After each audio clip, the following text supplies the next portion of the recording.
সুপ্রিয় দর্শক বন্ধুরা, দেখুন আমার যে সাদা গরুটা ফুড পয়জন করেছিল তার এখন কি অবস্থা।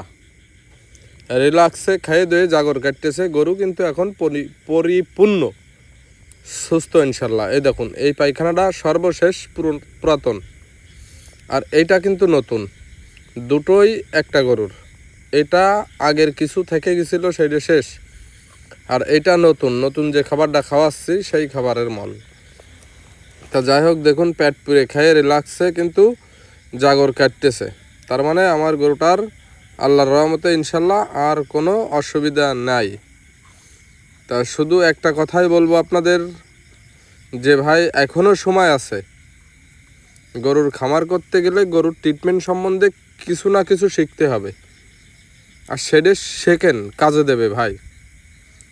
তার কারণ আপনার টাকা আছে, আপনি গরু কিনলেন, কিন্তু এই গরু কিনে ভালো রাখা সহজ না। তার কারণ আপনার টাকা আছে, আপনি কিনলেন, কিন্তু ভালো রাখতে পারলেন না পরিচর্যার অভাবে।